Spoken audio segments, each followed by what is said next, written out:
Hello viewers, آج کی اس video میں آپ کو ڈاکٹر عبدالقدیر خان کے متعلق چند حقائق بتاؤں گا کہ انہوں نے کس طرح پاکستان کو ایٹمی طاقت بنایا اور اس کے باوجود ان پر زوال کیسے آیا، کیسے ان کو مختلف مشکلات کا سامنا رہا۔ تو چلتے ہیں ہم اپنی آج کی ویڈیو کی طرف۔ ویڈیو شروع ہونے سے پہلے چینل کو لائک اینڈ سبسکرائب کرنا نہ بھولیں۔ پاکستانی سائنسدان ڈاکٹر عبدالقدیر خان نے پاکستان کو جوہری طاقت بنانے میں اہم کردار ادا کیا۔ اسی بنیاد پر انہیں پاکستان میں قومی ہیرو کا درجہ حاصل ہے اور مغرب انہیں ایٹمی راز سمگل کرنے والا خطرناک شخص تصور کرتا ہے۔ 1 اپریل 1936 میں بھارتی شہر بھوپال میں پیدا ہونے والے پاکستانی ایٹمی سائنسدان ڈاکٹر عبدالقدیر خان کو پاکستان میں جوہری ہتھیاروں کا بانی تصور کیا جاتا ہے۔ پاکستانی عوام کے نزدیک وہ سن 1998 میں پاکستان کے کامیاب ایٹمی تجربے کے بعد اس حوالے سے بھارت کے ہم پلہ ہو جانے اور ملک کی دفاع کو ناقابل تسخیر بنانے کی وجہ سے قومی ہیرو جانے جاتے ہیں۔ لیکن ایران، لیبیا اور شمالی کوریا کو غیر قانونی طور پر جوہری ٹیکنالوجی فراہم کرنے کے الزام میں ان کی حیثیت متنازع ہو گئی۔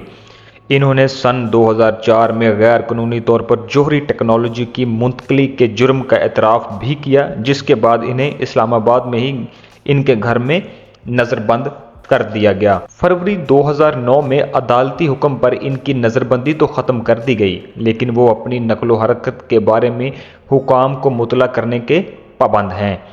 خان ہمہ وقت سیکورٹی کے حصار میں رہتے تھے۔ بھارتی شہر بھوپال میں پیدا ہونے والے عبدالقدیر خان کا خاندان سن 1947 میں برصغیر کی تقسیم کے بعد پاکستان منتقل ہو گیا۔ سن 1960 میں کراچی یونیورسٹی سے سائنس کی ڈگری حاصل کرنے کے بعد وہ اعلیٰ تعلیم کے لیے جرمن دارالحکومت برلن چلے گئے۔ اس کے بعد انہوں نے ہالینڈ اور بیلجیم میں بھی تعلیم حاصل کی۔ پاکستان کے جوہری پروگرام کے لیے ڈاکٹر عبدالقدیر خان نے یورینیم سینٹریفیوجز کے بلو پرنٹ حاصل کیے، جو انہوں نے ہالینڈ میں قائم یورینکو نامی کمپنی میں کام کرتے ہوئے چرائے تھے، اور سن 1976 میں انہیں اپنے ساتھ پاکستان لے آئے۔ اس جرم میں ہالینڈ میں ان پر مقدمہ بھی درج کیا گیا۔ پاکستان آمد کے بعد اس وقت کے پاکستانی وزیر اعظم ذوالفقار علی بھٹو نے انہیں یورینیم کی افزودگی کے منصوبے کا انچارج بنا دیا۔